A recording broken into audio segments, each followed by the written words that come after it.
சத்தம் ஒரு அல்லேலூயா சொல்லுவோமா? அல்லேலூயா. கர்த்தர் நல்லவர். அப்படி நாம் மையப்படும் இந்த நாளில் நீதிமான் என்ற காரியத்தை குறித்து நாம் பார்க்க போகிறோம். நீதிமான் என்றால் யார்? நீதிமானுடைய கடமைகள் என்ன? நீதிமான் என்ன வேலை செய்ய வேண்டும்?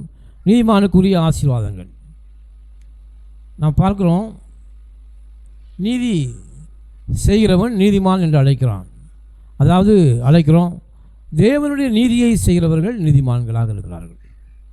தேவனை விசுவாசிக்கிறவர்கள் நீதிமான்களாக இருக்கிறார்கள்.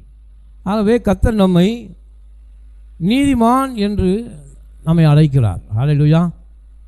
ஏனென்றால் வேதம் சொல்கிறது, ஆபிரகாம் தேவனை விசுவாசித்தான், அதை அவனுக்கு என்ன செய்தாரா? அவர் நீதியாக எண்ணினார். பாருங்க, அதை நீதியாக எண்ணினார். ஆபிரகாம் என்ன செய்தான்? தேவனை விசுவாசித்தான். இப்பொழுதும் நமக்கு கூட பாருங்க, ஆபிரகாமின் ஆசீர்வாதம் இயேசு கிறிஸ்து மூலமாக நமக்கு வந்திருக்கிறது. காரணம் என்னன்னா, ஆபிரகாம் விசுவாசித்தது போலவே தேவனை நாம் விசுவாசிக்கும் போது கர்த்தர் நம்மை நீதிமான் என்று அழைக்கிறார். அல்லேலூயா. ஏனென்றால் நீதிமான் என்ற ஒரு காரியம் சாதாரணமானதல்ல. தாயின் கருவிலே தேவன் நம்மை அடையாளம் காட்டி இது என்னுடைய பிள்ளை என்று அழைத்த போதே கர்த்தர் நம்மை நீதிமானாக நம்முடைய ஆவியிலே அந்த நீதியை வைக்கிறார். ஹல்லேலூயா. ஏனென்றால் ஆவிக்குரியவர்கள் என்னாலும் ஆவிக்குரிய காரியங்களையே சிந்திக்கிறார்கள். அப்போ அன்பு தேவனுடைய பிள்ளைகளே, நாம் தேவனுடைய பிள்ளைகளாகும்படி இயேசு கிறிஸ்துவின் மூலமாக நமக்கு அதிகாரம் கொடுத்திருக்கிறார். ஒரே பேரான குமாரனை சுவாசிக்கிறவன் எவனோ அவன் கெட்டுப்போகாமல் நித்திய ஜீவனை அடையும்படி இவ்வளவாய் அவரை தந்தள்ளி நம் மீது தேவன் அன்பு கூர்ந்தார். பாருங்க, கர்த்தர் நம்மை நீதிமான் என்று அழைக்கிறார். ஆபிரகாம் தேவனை விசுவாசித்தான். அதுக்கப்புறம் மோசேயின் மூலமாக தேவன் நியாயப்பிரமாணத்தை கொடுத்தார். அந்த நியாயப்பிரமாணத்தை நிறைவேற்றுகிறவர்கள் நீதிமான் என்று அழைக்கப்பட்டார்கள். அந்த நியாயப்பிரமாணத்தின் காலத்திலே ஒருவரும் நியாயப்பிரமாணத்தை நிறைவேற்றவில்லை. ஆண்டவர் சொன்னார், நீதிமான் ஒருவனும் இல்லையே. நான் ஒரு மனுஷனை தேடினேன், தேவனுக்கு முன்பாக எந்த ஒரு மனிதனும் நீதிமான் இல்லை என்று வேதம் சொல்கிறது. ஏனென்றால் நியாயப்பிரமாணத்தை ஒருவரும் நிறைவேற்ற முடியவில்லை. 10 கட்டளைகளை நிறைவேற்ற முடியவில்லை, அதன்படி நடக்க முடியவில்லை. அதனால் மனிதர்கள் தோற்று போனார்கள், நீதிமான்களாக இல்லை. ஆனால் அதற்கு அப்புறமாக ஆண்டவராய் இயேசு கிறிஸ்து இந்த பூமியிலே நமக்காக பிறந்து, நமக்காக வளர்ந்து, நமக்காக இரத்தம் சிந்தி, அவர் மரித்து அடக்கம் பண்ணப்பட்டு 3ஆம் நாளிலே உயிரோடு எழுந்தார். இப்போ வேதம் சொல்கிறது, ஒரே பேரான குமாரனை விசுவாசிக்கிறவன் எவனோ அவன் கெட்டு போக மாட்டான். அல்லேலூயா. அவனே நீதிமான். ஆபிரகாம் விசுவாசித்தால் நீதிமான் ஆயிருந்தது போல இயேசுவை விசுவாசிக்கிற எல்லார் மேலும் இது வந்து பலிக்கும் என்று வேதம் சொல்கிறது. அல்லேலூயா. அதனால் கர்த்தர் உங்களை நீதிமான் என்று அழைக்கிறார். அல்லேலூயா. ஏனென்றால் நீங்கள் நியாயப்பிரமாணத்தை நிறைவேற்றவில்லை. நியாயப்பிரமாணத்தின் எல்லா கட்டளைகளையும் இயேசு சிலுவையிலே இரத்தம் சிந்தி நமக்காக அவர் நிறைவேற்றினபடினாலே நாம் அவரை விசுவாசிக்கும் போது நீதிமான் என்ற பட்டத்தை கர்த்தர் நமக்கு தருகிறார். அல்லேலூயா. இப்போ நம்ம எல்லாரும் இப்போ என்னவா இருக்கோம்? நீதிமானாக இருக்கிறோம். ஒரு வசனத்தை வாசிங்க, ஆதியாகமம் 15:6 வாசிங்க. டக்கு டக்குன்னு வேகம் வாசிங்க, நேரம் குறைவாக இருக்குது. அவன் அவரை விசுவாசித்தான், அவன் கர்த்தரை விசுவாசித்தான், அதை அவருக்கு நீதியாக எண்ணினார். அல்லேலூயா. இப்போ பாருங்கள், ஆபிரகாம் ஒரு காரியமும் செய்யலை. அவன் பெரிய அளவில் எந்தையுமே செய்யலை. ஆனால் ஒன்று மட்டும் விசுவாசித்தான், அவருடைய வார்த்தையை விசுவாசித்தான். அல்லேலூயா. ஆண்டவர் இன்று நாள் கூட நம்ம எதற்கென்று அழைக்கிறார்? அவருடைய வார்த்தையை விசுவாசித்து அதன்படி நடக்கிறவனே நீதிமான். ஆண்டவர் எதற்கு நமக்கு வேத புத்தகத்தை கையில் கொடுத்துருக்காருன்னா, இந்த வார்த்தையை கேட்டு இதன்படி செய்கிறவன் எவனோ அவனே கண்மலையில் தன் வீட்டை கட்டின புத்தியுள்ள மனுஷனுக்கு ஒப்பா இருக்கிறான். இப்போ நீதிமான் சாதாரண காரியம் இல்லை. நீதிமானை கண்டு என்ன செய்கிறது? பரலோகமே சந்தோஷப்படுகிறது. நீதிமானை கண்டு பரலோகத்தில் தேவதூதர்கள் சந்தோஷப்படுகிறார்கள். நீதிமானை கண்டு கர்த்தர் சந்தோஷப்படுகிறார், கிறிஸ்து சந்தோஷப்படுகிறார். நீங்கள் எங்கே போனாலும் இந்த நீதிமான் என்கிற அபிஷேகம் உங்களுக்குள்ளே இருக்கிற அப்படின்னாலே நீங்கள் போகிற இடமெங்கும் உங்களுக்கு விரோதமாக எழும்புகிற ஆயுதங்களை கர்த்தர் முறியடிக்கிறார். இந்த நீதிமானுக்கு முன்பாகத்தான் அவருடைய சமூகம் கடந்து செல்கிறது. உங்களை கண்டு பிசாசு நடுங்குகிறது. ஆண்டவராக இயேசு கிறிஸ்து அவர் நடந்து போகையிலே எதிரே வந்த பிசாசுகளெல்லாம் நடுங்கினது. இது ஏன் எழுதியிருக்கு அப்படின்னா, ஆண்டவர் அப்படிப்பட்ட வல்லமைகளை என்று நீங்கள் கண்டு பிரமிப்பதற்காக அல்ல. ஆண்டவர் சொல்ல, என்னிலும் பெரிய காரியங்களை செய்வீர்கள். நீங்கள் நடந்து போனாலும் பிசாசு நடுங்கும். காரணம் என்னென்னா, நீங்கள் நான் சிநேகிக்கிற நீதிமான். அல்லேலூயா. பாருங்கள், இந்த நீதிமான் என்கிற பட்டம் இது உலகத்தில் எந்த யூனிவர்சிட்டிலையும் கொடுக்கல. எந்த பெரிய படிப்பை வச்சும் இதை வாங்க முடியாது. இது தேவனே நமக்கு தருகிற பட்டம். அல்லேலூயா. தேவனே நம்மை, ஆபிரகாம் தேவனை விசுவாசித்த அப்படின்னாலே, அவன் ஏன் விசுவாசித்தான்? தாயின் கர்ப்பத்திலே தேவன் அவரை பிரித்தெடுத்தார். அதனால் அவனுக்குள்ளே விசுவாசத்தை கர்த்தர் தொடங்கினார். இன்றைக்கி அன்பு தேவனுடைய பிள்ளைகளே, நமக்குள்ளே கர்த்தர் விசுவாசத்தை தொடங்கி இருக்கிறார். அதனால தான் கர்த்தரை நாம் விசுவாசிக்கிறோம். அவர் நமக்குள்ளே வேதம் சொல்லப்பட்டிருக்கு, மாம்சமான யாவர் மேலும் என் ஆவியை ஊற்றுவேன். அந்த ஆவி நமக்குள்ளே இருக்கிற அப்படினால தான் கர்த்தரை இயேசு கிறிஸ்துவை தேவன் என்று நாம் அறிக்கையிடுகிறோம். அவரை தேவன் என்று நாம் சொல்லுகிறோம். கிறிஸ்துவின் ஆவி இல்லாதவன் அவருடையவன் அல்ல. தேவனுடைய ஆவி இருக்கிற ஒருவன் தான் கிறிஸ்துவை தேவன் என்று சொல்ல முடியும். அப்போ ஆண்டவர் உலக தோற்றத்துக்கு முன்பாகவே நமக்காக அடிக்கப்பட்ட ஆட்டுக்குட்டி. அவர் நமக்காகவே நம்மை தாயின் கற்பத்திலே நாம் கரு உருவாவதற்கு முன்பாகவே நம்மை அடையாளம் கண்டுபிடித்து அழைத்த தேவன். அல்லேலூயா. அவரே நம்மை நீதிமானாயும் ஆக்கியிருக்கிறார். அல்லேலூயா. 3 வசனத்தை வாசிங்க. ரோமர் 4:3.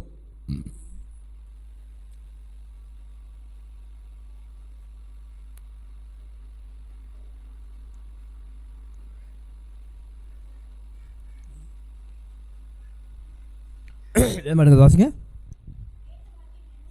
வேத வாக்கியம் என்ன சொல்கிறது? ஆபிரகாம் தேவனை விசுவாசித்தான், அதை அவர் அவனுக்கு நீதியாக எண்ணப்பட்டது. அல்லேலூயா. இப்போ அன்பு தேவனுடைய ஆண்டவர் இப்போ உங்கள்கிட்ட எதை எதிர்பார்க்குறாரு?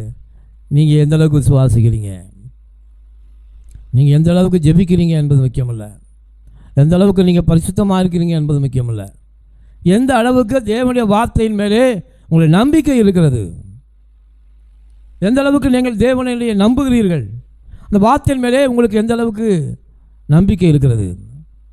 என்னை கனம் பண்ணுவதை நான் கனம் பண்ணுவேன். ஆண்டவருடைய வார்த்தையின் மேலே நாம் வைக்கிற நம்பிக்கை தான் விசுவாசம். ஏனென்றால் விசுவாசமானது நம்பப்படுகிற உறுதியும் காணப்படாத நிச்சயம். ஆபிரகாம் பாருங்கள், ஆண்டவருடைய வாக்குத்தத்தம், நான் உன்னை ஆசீர்வதிக்கவே ஆசீர்வதித்து நான் உன்னை பெருகவே பெருக பண்ணுவேன், உன் சந்ததி எப்படி இருக்கும்? கடற்கரை மணலைப் போலவும் வானத்து நட்சத்திரங்களைப் போலவும் அதிகமாக இருக்கும் என்று சொன்ன பொழுது ஆபிரகாமுக்கு ஒரு குழந்தை கூட இல்லை. ஆனாலும் அவன் தேவனை விசுவாசித்தான். அல்லேலூயா. அதை அவருக்கு நீதியாக எண்ணினார். இப்போ ஆண்டவர் சொல்றார், நீங்கள் விசுவாசிக்கும் போது கர்த்தர் இதை நீதியாக எடுத்துக்கொள்கிறார். இதுதான் தேவனுடைய நீதி. இவன் நீதிமான், அதனால் இவனை ஆஸ்வதிக்க பாத்திரவனாக இருக்கிறான். அதனால் ஆண்டவரை விசுவாசியுங்கள். அல்லேலூயா. ஆண்டவரை நம்புங்கள். நானும் என் வீட்டாரமோ ஒன்றால் கர்த்தரையே சேவிப்போம். ஏனென்றால் கர்த்தர் பெரியவர், அவர் வல்லமை உள்ளவர். 3 வசனத்தை நான் வாசிங்க. ரோமர் 4:18. உன் சந்ததி இவ்வளவாக இருக்கும் என்று சொல்லப்பட்டபடியே தான் அநேக ஜாதிகளுக்கு தகப்பனாவதை நம்புவதற்கு ஏது இல்லாதிருந்தும் அதை நம்பிக்கையோடு விசுவாசித்தான். அல்லேலூயா. நம்புவதற்கு ஏது இல்லாதிருந்தும். நீதிமான் எப்படிப்பட்டவனாக இருக்கிறான் பாருங்க. எந்த ஒரு நம்பிக்கையும் தருவதற்கான எந்த சூழ்நிலையும் இல்லை. ஆனாலும் அவன் சூழ்நிலைகளை பார்க்காமல் நடக்கிற காரியங்களை பார்க்காமல் தேவனுடைய வார்த்தையின் மேலே அவன் நம்பிக்கை வைத்தான். நம்புவதற்கு ஏது இல்லாதிருந்தும் அவன் நம்பிக்கையோடு இருந்தான், அவன் தான் நீதிமான். ஹல்லேலூயா. பாருங்கள், உங்களை நீங்கள் ஆசீர்வதிக்கப்படுவதற்கு எந்த ஒரு சோர்ஸுமே இல்லை. ஆனாலும் கர்த்தருடைய வார்த்தை இதை சொல்கிறது. கர்த்தருடைய வார்த்தை தான் பெரிது. அது வானமும் பூமியும் ஒளிந்து போனாலும் அவருடைய வார்த்தை ஒளிந்து போகாது. அது வார்த்தை அனுப்புகிற காரியமாய் வாய்க்கும். என்னுடைய வாழ்க்கையிலே நிச்சயமாகவே தேவனுடைய வார்த்தை பழிக்கும் என்று நம்புகிறவனே நீதிமானாக இருக்கிறான். ஹல்லேலூயா. அவன் தேவனுடைய வார்த்தையை விசுவாசிக்கிறான். உலகத்தின் காரியங்களை விசுவாசிக்கிறதில்ல, சூழ்நிலைகளை விசுவாசிக்கிறதில்ல. அக்கம் பக்கத்தில் உள்ள வீட்டுக்காரர்கள் சொல்வதை புரிஞ்சா,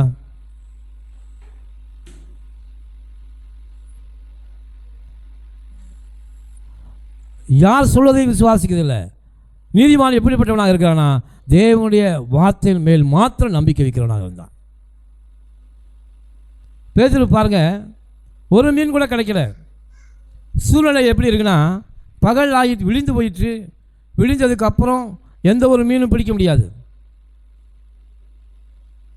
ஒரு மீன் கூட அந்த கிணசேத்து கடலில் பிடிக்க முடியாது. இருந்தால் சூழ்நிலைகள் அப்படி இருக்கு. வெயில் வந்தவொடனே எந்த மீனும் வலையில் வந்து விழுகாது, எந்த ஒரு மீனும் பிடிக்க முடியாது. ஆனால் கர்த்தர் சொல்றாரு, அவன் ஆண்டவரை சந்திப்பதற்கு முன்பாக இருந்திருந்தால் நிச்சயமாக அவன் பகலிலே மீன் பிடித்திருக்க மாட்டான். ஏனென்றால் சூழ்நிலை அப்படி இருக்கு. ஏன்னா உலகம் சூழ்நிலை அப்படி தான் சொல்லுது. விழிஞ்சிருச்சு, வலையை போட்டால் மீன் கிடைக்காது, அதனால் முயற்சி பண்ணாத. ஆனால் இப்போ ஆண்டவரை சந்தித்த பிறகு ஆண்டவர் சொல்றாரு, பேதுருவே, இப்பொழுது உன் படகை கொஞ்சம் தள்ளி ஆழமாக கொண்டு போய் வலையை போடு. அப்போ அவன் சொல்கிறான், ஆண்டவரை, இது வரைக்கும் இந்த கடற்கரையில் பகலில் மீன் பிடிக்க யாருமே பிடிக்கலை. அவன் விசுவாசித்தான் பாருங்க. காரணம் என்னென்றால் தேவனுடைய நீதிமானாக அவன் இருந்தான். அவன் சொல்கிறான், பார்த்தீங்க ஆண்டவரே, ஆகிலும் இப்போ நான் இதுவரை விசுவாசித்து வந்தேன், என் சிறு வயது முதல் நான் விசுவாசித்து வந்தேன், இந்த பகலிலே மீன்கள் பிடிக்க முடியாது என்ற அந்த நம்பிக்கையை நான் உடைத்து உங்கள் வார்த்தையின் மேலே என்னுடைய நம்பிக்கையை நான் வைத்து நான் இந்த வலையை போடுகிறேன் என்று வலையை போட்டபோது 2 படகுகள் அமிழத்தக்கதான மீனை பிடித்தான். ஹல்லேலூயா. காரணம் என்னன்னா, விசுவாசிகளாகி நாம் சூழ்நிலைகளை பார்த்து வளர்கிறவர்கள், நீதிமான்களாகி நீங்கள் எந்த ஒரு சூழ்நிலையை வைத்து நீங்கள் வளரக்கூடியவர்கள் அல்ல. எதை வச்சு வளரணும்? கர்த்தருடைய வார்த்தையிலே. அந்த வார்த்தை மாம்சமாகி இப்போ நாம் முதலாவது உலக தகப்பனுக்கு நாம் பிறந்திருந்தோம். இப்போ எப்படி பிறந்திருக்கோம்னா, வார்த்தையினாலே பிறந்திருக்கிறோம். ஹல்லேலூயா. தேவனுடைய வார்த்தை தான், வார்த்தையினாலே பிறந்திருக்கிறோம். அதனால தான் நம்முடைய வார்த்தைகள் நாம் எப்போதுமே நம்முடைய நம்பிக்கை கர்த்தர் மேலே இருக்கணும். ஹல்லேலூயா. அவருடைய வார்த்தையின் மேலே இருக்கணும். அவர் வார்த்தையின் மேல் நான் சார்ந்திருப்பதால் கவலை ஒன்றும் எனக்கு இல்லையே. ஹல்லேலூயா. அப்போ அந்த வார்த்தை மிகவும் முக்கியம். ஏனென்றால் வானம் பூமி ஒளிந்து போனாலும் கர்த்தருடைய வார்த்தை ஒளிந்து போகாது. அப்படின்னா என்ன அர்த்தம்? வார்த்தை ஒளிந்து போகுதுன்னா அந்த வார்த்தை அது இருந்து கொண்டே இருக்கும், அது கிரியை செய்து கொண்டே இருக்கும். அது உங்களுக்குடைய அற்புதங்களை செய்யும், ஆசீர்வாதத்தை கொண்டு வரும், பெருக்கத்தை கொண்டு வரும். தேவனுடைய வார்த்தை உங்களுக்குள்ளே மிகப்பெரிய அற்புதங்களை செய்யும்.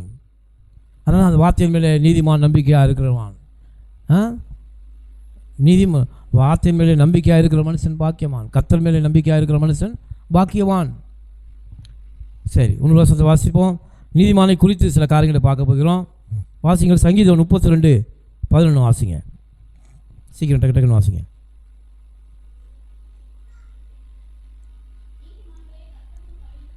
நீதிமான்களே, கர்த்தருக்குள் மகிழ்ந்து என்ன செய்யுங்க? களி கூறுங்கள். செம்மையான இருதயம் உள்ளவர்கள் நீங்கள் எல்லாரும் ஆனந்தம் விளக்க முடியுங்கள். ஹல்லேலூயா. அப்போ நீதிமான்களுடைய பண்புகளை குறித்து சொல்லும்போது ஆண்டவர் சொல்ல செம்மையான இருதயம் உள்ளவர்கள். அது என்ன செம்மையான இருதயம்? அதாவது உண்மை உள்ள இருதயம். நீதிமான்களுடைய மிகப்பெரிய பண்புகளிலே உண்மை உள்ளவன் பரிபூர்ணமான ஆசீர்வாதங்களை பெறுவான். இப்போ செம்மையான இருதயம் நமக்கு வேணும். நாம் தேவனுடைய பிள்ளைகளானால் நீதி செய்கிறவர்களாக இருக்கணும். நீதியை விரும்ப வேண்டும். எந்த ஒரு காரியமும் நமக்கு என்ன செய்யணும்? நீதி, தேவனுடைய நீதி அதில் இருக்கா? அவருடைய நீதியின்படி நாம் செய்கிறோமா? ஏனென்றால் நான் நீதிமான், நான் உலகத்தான் அல்ல. உலகத்தானை போல பேசவும் உலகத்தானை போல வாழவும் தேவன் நம்மை அழைக்கவில்லை. தேவனுடைய அழைப்பு நம்மை நீதிமானாக வாழும்படி. ஏன்னா உள்ளத்துக்குள்ளே தேவனுடைய நீதி நமக்கு இருக்கணும். பாருங்க, சோதோம் குமாராவிலே லோத்து வாசம் குடியிருந்த போது அங்கே பகைஞர்கள் என்ன செஞ்சாங்க? சோதோம் குமாரை கொள்ளையிட்டு போயிட்டாங்க. அதோட லோத்துவினுடைய குடும்பத்தையும் கொள்ளையடிச்சிட்டு போயிட்டாங்க. அதுக்கப்புறம் சோதோம் குமாராவை தேவன் அழிக்க சித்தமானார். அப்போ லோத்து சோதோம் குமாராவில் இருந்ததுனால அவன் குடும்பத்தை அழிக்கக்கூடாது என்பதற்காக ஆபிரகாம் தேவன்கிட்ட போகிறான். ஆண்டவர் சொல்லிட்டார், சோதோம் குமாரன் அழிக்க போகிறேன், அதனுடைய அக்கிரமம் பெரிதாக இருக்குது. அதனால் ஏனென்றால் ஆண்டவர் சொல்கிறார், நீதிமானாகிய ஒருவனிடத்தில் இந்த பூமியில் எந்த காரியத்தையும் அவன்கிட்ட சொல்லாமல் எந்த ஒரு காரியத்தையும் கர்த்தர் செய்ய மாட்டார். அதனால தான் ஆபிரகாம்கிட்ட சொன்னார், சோதோம் குமாரன் அழிக்க போகிறேன். அந்த நாட்களிலே ஆபிரகாம் ஒருவன் தான் தேவனை விசுவாசித்து நீதிமானாக இருந்தான். இப்போ லோத்து என்ன இப்படி பண்ணால், அவனை குறித்து என்ன வேதம் சொல்லுன்னா, மனம் வாதிக்கப்பட்ட நீதிமான். அதாவது சோதோம் குமாரால் அவன் குடியிருந்தாலும் அந்த சோதோம் குமாரின் பாவங்களை குறித்து அவன் ஒவ்வொரு நாளும் மனம் வாதிச்சுக்கிட்டே இருந்தானான். ஐயோ, இப்படி அநியாயம் பண்ணுறாங்களே, இப்படி அக்கிரமம் பண்ணுறாங்களே, இப்படி செய்கிறாங்களே என்று மனம் பாதிக்கப்பட்ட நீதிமானாக இருந்தான். அதனால தான் ஆபிரகாம் போய் அந்த பட்டணத்தை அழிப்பதற்கு முன்பாக ஆண்டவர்கிட்ட என்ன கேட்குறான்? முதலாவது தொடங்குறான், ஆண்டவரே, இந்த பட்டணத்தில் 50 நீதிமான்கள் இருந்தால் அதை நீங்கள் அழிப்பீங்களா? இப்போ ஆண்டவர் சொன்னார், அப்படியா சொல்கிற? சரி, 50 நீதிமான்கள் இருந்தால் நான் அழிக்கலை. அப்புறம் பார்க்குறான், அவனுக்கு தெரியும் மனம் பாதிக்கப்பட்ட நீதிமான சோதோம் குமாரோட லோத்து ஒருத்தன் தான் இருக்கான். ஆனால் எப்படி 50 நீதிமான்கள் சொல்லிட்டோமே. அப்புறம் அப்படி படிப்படியாக குறைக்கிறான். கடைசியில் சொல்லிட்டான். ஆண்டவர் சரி, மனம் பாதிக்கப்பட்ட நீதிமானாகிய லோத்துவையே தேவன் அந்த அழிவுகளிலிருந்து நீக்கி மீட்டார். ஹல்லேலூயா. பாருங்கள், அவன் ஒருவனுக்கு மாத்திரம் எக்ஸ்கியூஸ் கிடைச்சது. அன்பு தேவனுடைய பிள்ளைகளை, இயேசு கிறிஸ்துவை விசுவாசித்து அதன் அடிப்படையில் நீதிமானாக இருக்கிற கர்த்தர் உங்களை பாதுகாக்க மாட்டாரா? ஹல்லேலூயா. கர்த்தர் நிச்சயமாகவே சகல தீமைக்கும் பொல்லாங்குக்கும் உங்களை விலக்கி நிச்சயமாக பாதுகாப்பார். காரணம் என்னன்னா, நீங்கள் நீதிமான். ஆண்டவர் அந்த அழிவிலிருந்து லோத்தை மீட்டார், அவன் குடும்பத்தை மீட்டு கொண்டார்.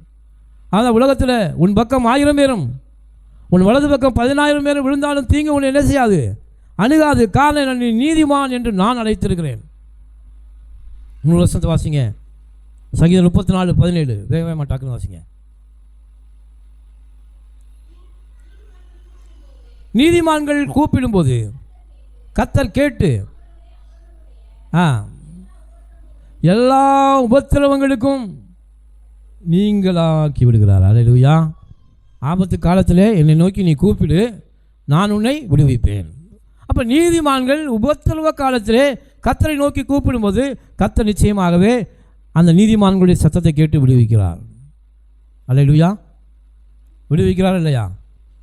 அப்போ நீங்கள் உபத்திரவப்படும் காலங்களிலே கர்த்தரை நோக்கி நீங்கள் செய்த ஜெபம் ஒரு நாளும் வீணாகாது. ஆபத்து காலத்தில் நீங்கள் கர்த்தரை நோக்கி கூப்பிடலாம். ஏனென்றால் நீதிமான்களின் ஜெபத்தையோ கர்த்தர் கேட்கிறார், வேதம் சொல்லுது. அதனால் அன்பு தேவனுடைய பிள்ளைகளே, நாம் நீதிமான் என்று அழைக்கப்படும்னா நீங்கள் பெருமை பண்ணணும். ஆண்டவர் என்னை நீதிமானாக மாற்றி அவர் என்னை ரட்சித்திருக்கிறார், நான் நீதிமான், பெருமைப்பட்டுக்கலாம். அல்லேலூயா. ஆண்டவரை என்னை நீதிமான் என்று அழைத்து விசுவாசத்தை எனக்கு கொடுத்திருக்கிறார். விசுவாசத்தை வாசிங்க, சங்கீதம் 37:25.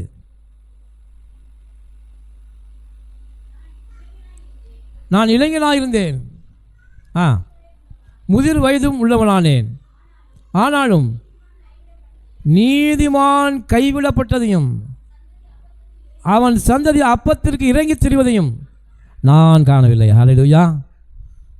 நீதிமான் ஒரு நாளும் கைவிடப்பட மாட்டான். அநேகம் நம்மளை நினைக்கிறோம், ஆண்டவர் நம்மை கைவிட்டு விட்டாரோ, ஆண்டவர் நம்மை வெறுத்து விட்டாரோ, ஆண்டவர் நம்மை மறந்து விட்டாரோ நினைக்கிறோம்.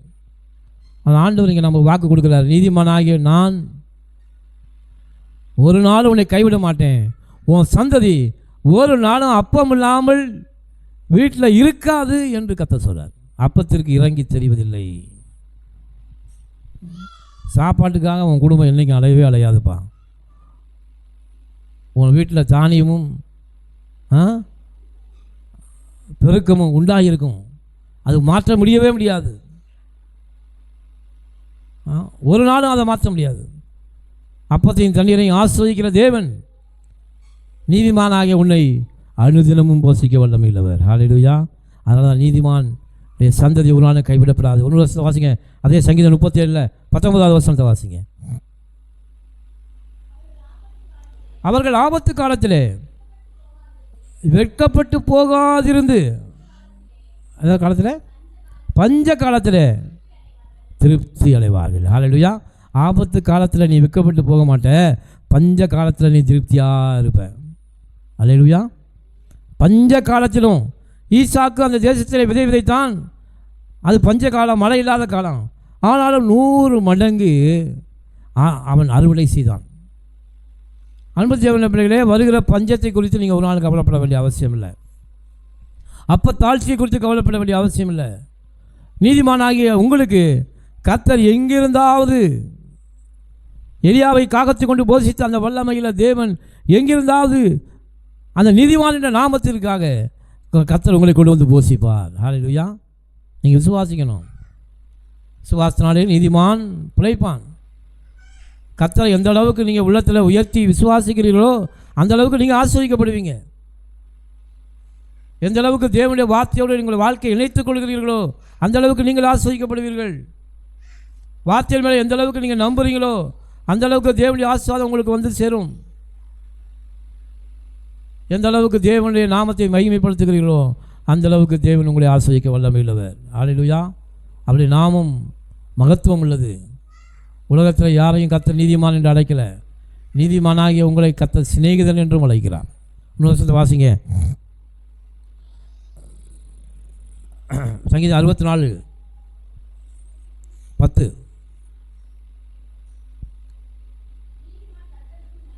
நீதிமான் கர்த்தருக்குள் மகிழ்ந்து அவரை நம்புவான். ஹல்லேலூயா. இங்கே தான் கர்த்தர் முக்கியமான பாயிண்ட் சொல்றார். நீதிமான் எந்த ஒரு கவலை வந்தாலும், வேதனை வந்தாலும், எந்த சூழ்நிலைகள் பாதித்தாலும் அவன் கர்த்தர் மேலே அவன் நம்பிக்கை இருப்பதனாலே அவன் எப்போதும் மகிழ்ச்சியாக இருப்பான். ரொம்ப மகிழ்ச்சி என்பது ரொம்ப முக்கியம். நம் சரீரத்திலே நமக்கு உற்சாகம் வருவதற்கும் நம் சரீரம் பலவீனம் அடைவதற்கும் சயின்டிஸ்ட் என்ன சொல்கிறாங்க அப்படின்னா, அது நம்முடைய சரீரத்தில் அதிக வியாதிகள் வருவதற்கு மிக முக்கியமான காரியம் நம்முடைய உள்ளம் சோர்ந்து போவதனால தான். தொடர்ந்து நீங்கள் 3 நாள் கவலையோடு ஒரு காரியத்தை குறித்து சிந்திச்சிங்கன்னா 4வது நாள் உங்களுக்கு காய்ச்சல் வந்துடும், பலவீனம் வந்துடும். அதனால தான் உள்ளத்தை உற்சாகமாக வைத்துக்கொள்ளணும். எதிர்காலத்தை குறித்து நம்பிக்கை இருக்கணும்.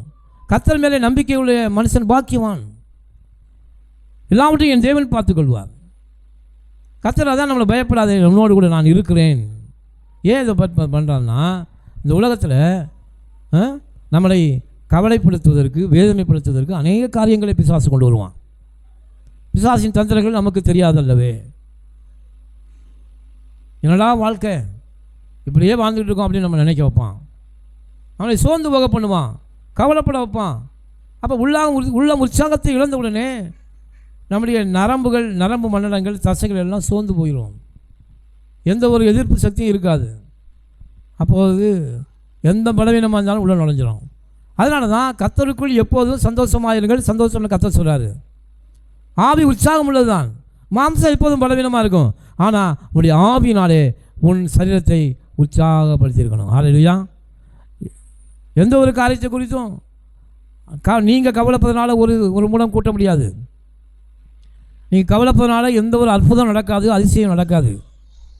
எந்த ஒரு விடியும் வராது. ஆனால் கர்த்தர் மேலே நீங்கள் நம்பிக்கையாக இருந்தீங்கன்னா எவ்வளோ பெரிய பிரச்சனை இருந்தாலும் கர்த்தர் அதை மாற்ற வல்லமை இல்லவர். ஹல்லேலூயா. அதனால தான் உற்சாகம் உள்ளவன் தேவனுக்கு பிரியமாக இருக்கிறான். மகிழ்ச்சி எப்போதும் நம்ம உள்ளத்தில் இருந்துக்கிட்டே இருக்கணும். கர்த்தருடைய பிள்ளைகளுக்கு அந்த முகத்தில் அவருடைய மகிழ்ச்சி இருக்கணும். கர்த்தர் சொந்த ரட்சிப்பின் சந்தோஷம் நமக்கு இருக்கணும். எனக்கு ஆதரவாக என் தேவன் இருக்கிறார், அவர் எல்லாவற்றையும் பார்த்துக்கொள்வார். அதுதான் கர்த்தர் மேலே வைக்கிற நம்பிக்கை.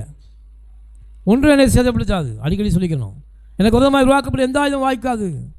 இதோ சர்ப்பங்களையும் தேர்களையும் மிதிக்கவும் சத்துருவின் சகல வல்லமையும் மேற்கொள்ளவும் நான் உங்களுக்கு அதிகாரம் கொடுத்துருக்கேன்னு கர்த்தர் சொல்கிறாரு. நீங்கள் சர்ப்பங்களை மிதிப்பீங்க, தேள்களை மிதிப்பீங்க, சத்துருவினால் வரும் சகல தீமைகளையும் நீங்கள் ஓவர் கம் பண்ணுவீங்க. தேவனால் பிறப்பதெல்லாம் உலகத்தை ஜெயிக்கும். கர்த்தருடைய வார்த்தையிலே நான் பிறந்திருக்கிறேன், உலகத்தை ஜெயிப்பேன். அடிக்கடி சொல்லணும். வார்த்தை ரொம்ப அறிக்கை செய்வது ரொம்ப முக்கியம். ஒன்றுமில்லை சேதப்படுத்தாது, எனக்கு உதவமாக உருவாக்கப்படும் எந்த ஆயுதம் வாய்க்காது. கர்த்தனுக்கு சகாயம் நான் பயப்படேன். எனக்கு உதவமாக ஒரு பாடையுமே இறங்கி இருந்தாலும் நான் பயப்பட மாட்டேன். என்னை பலப்படுத்துகிற கிறிஸ்துவினாலே எல்லாவற்றையும் செய்ய எனக்கு பலன் உண்டு. ஹல்லேலூயா. எல்லாவற்றையும் செய்ய எனக்கு பலன் உண்டு. உங்கள் மேலே யாரும் மோத முடியாது. நீதிமான் நீங்கள். இந்த கல்லின் மேல் மோதுகிற எவனும் நொறுங்குவான். இந்த கல் எவன் மேல் விழுகுதோ அது நொறுங்கி போகும். ஹல்லேலூயா.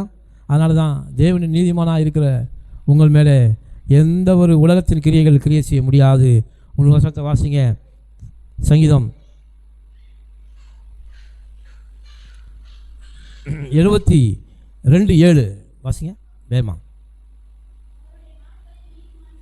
அவருடைய நாட்களில் நீதிமான் செழிப்பான், சந்திரன் உள்ள மட்டும் சமாதானம் இருக்கும். இல்லை, கர்த்தருடைய நாட்களில் நீதிமான் செழிப்பான். அது என்ன? சந்திரன் உள்ள மட்டும் மிகவும் சமாதானம் இருக்கும். சந்திரன்னா என்ன? ஆவிக்குரிய அர்த்தம் அதுக்கு இருக்குது. சூரியன் வந்துக்கு ஆவிக்குரிய அர்த்தம்னா தேவனுக்கு அடையாளமாக இருக்குது. சூரியனை குறித்து சொல்லும்போது தேவனுக்கு அடையாளமாக இருக்குது. சந்திரன் வந்து சபைக்கு அடையாளமாக இருக்கிறது. ஏன் அது அடையாளப்படுத்துகிறாங்க அப்படின்னா, சூரியனிலிருந்து வெளிச்சத்தை வாங்கி எப்படி சந்திரன் பிரதிபலிக்கிறதோ அதே போல் தேவனுடைய வார்த்தையை சபை வாங்கி அந்த வார்த்தையை பிரதிபலிப்பதனாலே சந்திரன் உள்ள மட்டும், அதாவது சபை இந்த பூமியில் இருக்கிற வரைக்கும் சமாதானம் இருக்கும். சபை இருக்கிற வரைக்கும் நீதிமான் இருப்பான். சபை இருக்கிற வரைக்கும் நீதிமான் செழிப்பாக இருப்பான். ஹல்லேலூயா. அதனால தான் சபை கூடி வருவதை சிலர் விட்டு விடுகிறது போல நீங்களும் விட்டு விடாதீர்கள். ஏனென்றால் சபையை கர்த்தர் ஆசீர்வதிக்க வரும்போது சபையிலே நீங்கள் இருந்தால் ஆசீர்வதிக்கப்படுவீர்கள். ஹல்லேலூயா. ஆமென். கர்த்தர் வந்து சபையை தான் பார்க்குறாரு. ஏன்னால் சபை கிறிஸ்து சபைக்கு தலையாக இருக்கிறார். அவயங்களாக சபை இருக்கிறது. அப்போ தலையாகிய கிறிஸ்து எங்கே தம்பி ஆசீர்வாதத்தை அனுப்புகிறாலும் சபையில் தான் அனுப்புகிறாரு. அப்போ சபை என்பது சமாதானத்துக்குரிய இடம். இது இருக்கிற வரைக்கும் தான் இந்த பூமியில் சமாதானம் இருக்கும். இந்த சபை எடுத்துக்கொள்ளப்படும் நாட்கள் வரும். அதுதான் ரகசிய வருகை. அது எடுத்துக்கொள்ளப்படும் போது இந்த பூமியில் சமாதானமே இருக்காது. ஹல்லேலூயா. அதனால தான் சந்திரன் உள்ள மட்டும் சமாதானம் இருக்கும். முதல் வாசிங்க சங்கீதம் 68:3.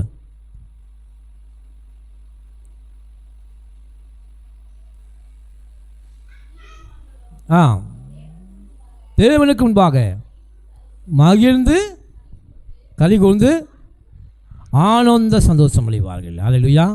பாருங்க, நீதிமான்கள் கர்த்தருக்குள் எப்போதும் மகிழ்ச்சியாக இருப்பார்கள். ஆண்டவர் எதை விரும்புகிறார்னா, நீங்கள் மகிழ்ச்சியாக இருப்பதே உங்களுடைய பலன். கர்த்தருக்குள் நீ மகிழ்ச்சியாக இருப்பதே உன்னுடைய பலன்.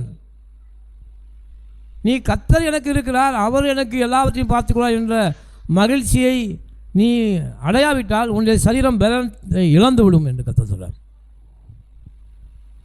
மகிழ்ச்சியை நீங்கள் காத்து கொள்ளாவிட்டால், சந்தோஷத்தை நீங்கள் காத்து கொள்ளாவிட்டால் நீங்கள் மகிழ்ச்சியாக இருக்க முடியாது. மகிழ்ச்சி ரொம்ப முக்கியம். ஏனென்றால் உங்கள் பேங்க் பேலன்ஸில் அதிக ரூபா இருந்தால் உங்களுக்கு சந்தோஷம் இருக்கும். ஏன் என்ன நம்பிக்கை வச்சுருக்கீங்க? சிலருக்கு உலகத்தில் என்னென்னா பேங்க் பேலன்ஸ் அதிகமாக இருந்தால் நம்பிக்கை இருக்கும். ஆகா நமக்கு அதிக பணம் இருக்குது, அதனால் நம்ம எப்படியும் நம்ம பிழைச்சிக்குவோம் அப்படின்னு. ஆனால் வேதம் சொல்லுது கர்த்தர் மேல் நம்பிக்கையாக இருக்கிற மனுஷன் பாக்கியவான். ஹல்லேலூயா. அப்போ ஆண்டவரை நம்புகிறவர்கள் எப்பொழுதும் என்ன நம்பிக்கைனா, என் தேவன் இருக்கிறார், அவர் எனக்கு எல்லாவற்றையும் பார்த்துக்கொள்வார். நீதிமானை ஒரு நாளும் அவர் பசியினால் வருந்த விடார். உணவை குறித்து எனக்கு எந்த கவலையும் இல்லை, உடையை குறித்து எனக்கு எந்த கவலையும் இல்லை, ஆபத்தை குறித்து எனக்கு எந்த கவலையும் இல்லை. ஏனென்றால் நான் நீதிமான். நீதிமானுக்கு வருகிற துன்பங்கள் அநேகமாக இருக்கும், ஆனால் அவை எல்லாவற்றிலிருந்து கர்த்தர் அவனை மீட்டுக் கொள்கிறார். ஹல்லேலூயா. அப்போ நம்முடைய உண்மையான சந்தோஷம் என்னன்னா, என் உலகத்தை உண்டாக்கின தேவன் என்னுடைய நம்பிக்கையாக இருக்கிறார். வானத்தையும் பூமி உண்டாக்கின சர்வ வல்லமையுள்ள தேவன் என்னுடைய நம்பிக்கை. அவரே என்னுடைய நம்பிக்கை நாயகர். அதனால் நான் கவலைப்பட மாட்டேன். உலகத்தில் இருப்பவர்கள் எனக்குள்ள இருக்கிற தேவன் பெரியவர். அதனால தான் 1000 நாளை பார்க்கலாம் உங்களுடைய பிரகாரத்தில் வாசம் ஒரு நாள் எனக்கு நல்லது. அப்போ தேவன் தான் உண்மையான சந்தோஷம். அப்போ கர்த்தருக்குள் மகிழ்ச்சியாக இருப்பது நம்முடைய பலன். அதனால் நீதிமானாகிய நான் ஒரு நாளும் என்ன செய்யக்கூடாது, கவலைப்படவே கூடாது. ஹல்லேலூயா. உங்களை பார்க்குற அனைவரும் கர்த்தரால் ஆசீர்வாதம் சந்ததியில் அறிந்து கொள்ளணும். உலகத்தில் யார் கவலைப்படணும்? தேவன் அற்றவர்கள், தேவனை விசுவாசிக்காதவங்க, தேவனை நம்பாதவர்கள், அவர்கள் தான் உலகத்தை குறித்து கவலைப்படணும். ஆனால் கர்த்தருடைய பிள்ளைகளாக நாம் கவலைப்பட தேவையில்லை. அவருக்கு முன்பாக எப்போதும் சந்தோஷமாக இருக்கணும். ஹல்லேலூயா. அதைத்தான் கர்த்தர் விரும்புகிறார். வாசிங்க சங்கீதம் 112:6.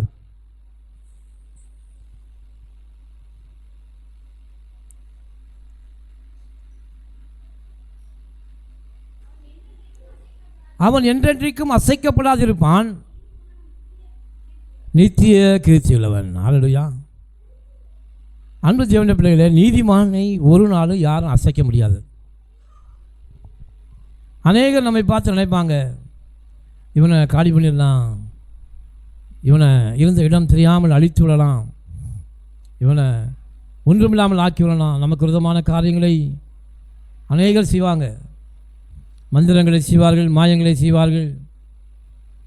ஆனால் கர்த்தருடைய பிள்ளைகளாகிய நம்மை ஒரு நாளும் நம்ம அசைக்கவே கூட முடியாது. அல்லேலூயா. நம்ம என்ன செய்ய முடியாது? அசைக்க முடியாது.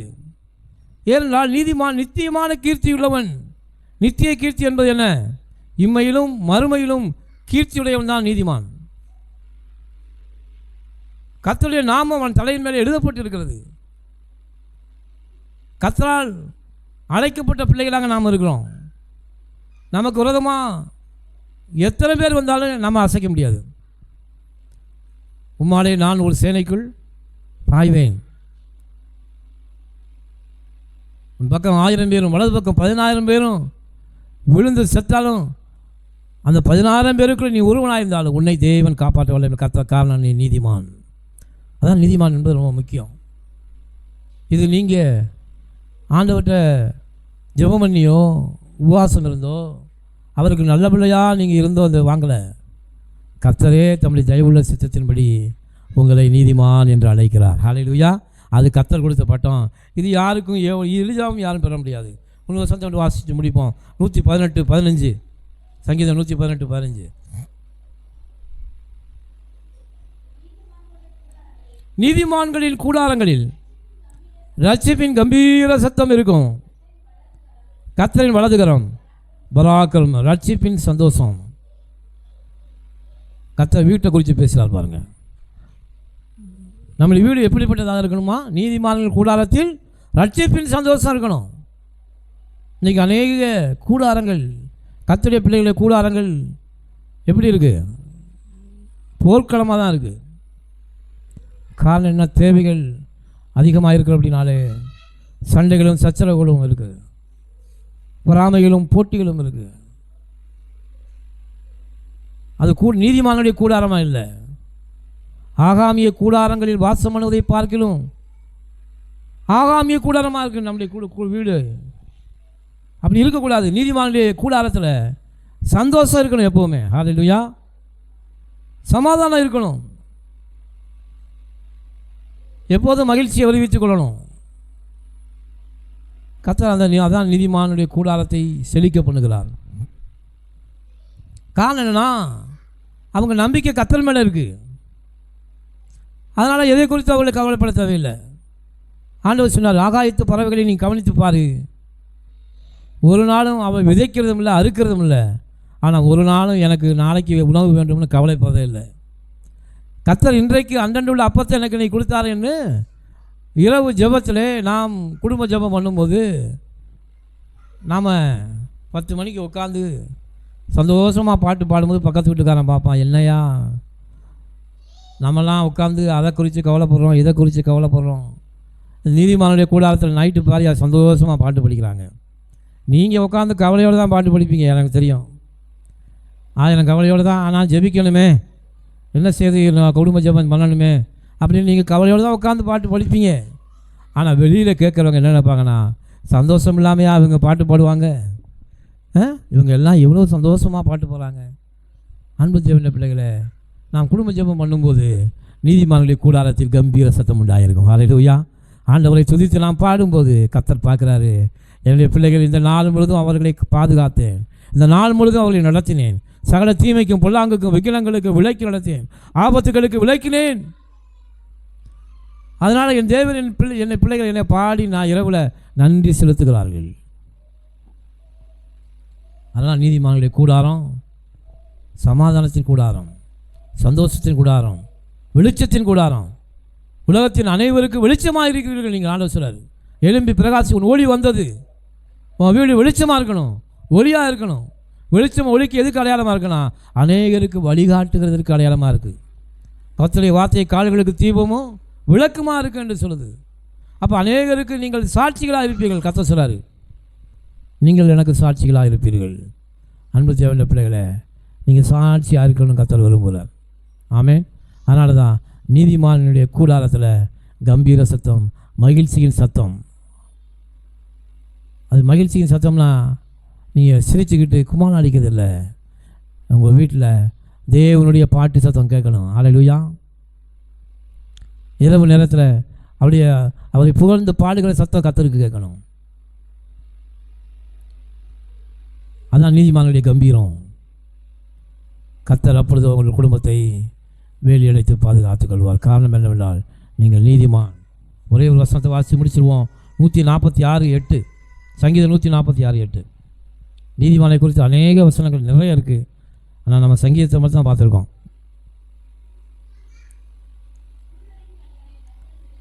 திறக்கிறார், மடங்கடிக்கப்பட்டவர்களை கர்த்தர் தூக்கி விடுகிறார், நீதிமான்களையோ கர்த்தர் சிநேகிக்கிறார். ஹல்லேலூயா. நீதிமான்களை கர்த்தர் என்ன செய்கிறாரா? சிநேகிக்கிறார். ஆண்டவராகிய இயேசு கிறிஸ்து மூலமாக ரட்சிக்கப்பட்ட கர்த்தர் உங்கள் மீது அன்பு கூறுகிறார். அதனால தான் கர்த்தர் உங்களை அழைத்திருக்கிறார். அதனால் ஆண்டவருடைய அன்பு ஒரு நாள் மாறாது. ஹல்லேலூயா. கர்த்தர் உங்களை சிநேகிக்கிறார். கர்த்தர் உங்களை நீதிமான்கள் அழைக்கிறார். நீங்கள் எப்போது ஒன்று வச்சுக்கணும், நான் நீதிமான். நீங்கள் எந்த ஒரு பாவம் செய்துன்னு இருந்தாலும் ஆண்டவர்கிட்ட சொல்லணும், ஆண்டவரே நான் நீதிமான், இந்த காரியத்தை செய்வதற்கு நான் பாத்திரன் அல்ல, நான் நீதிமான், நன்மை செய்யும்படி பரிசுத்தமாக இருக்கும்படி கர்த்தர் என்னை அழைத்திருக்கிறார். ஹல்லேலூயா. பரிசுத்த அலங்காரத்துடனே அவரை தொழுது கொள்ளுங்கள் விதம் சொல்கிறது. அதனால் நான் தேவனாலே நீதிமான் என்று கர்த்தர் என்னை அழைத்திருக்கிறார். ஆனால் நீதிமானுக்குரிய எல்லா லட்சணங்களையும் நான் தரித்து கொள்வேன் என்று சொல்ல வேண்டும். ஹல்லேலூயா. கர்த்தர் நம்மை அன்பாக இருக்கிறார். கண்களை மூடி நான் ஜெபம் பண்ணுவோம். அப்படியே ஒரு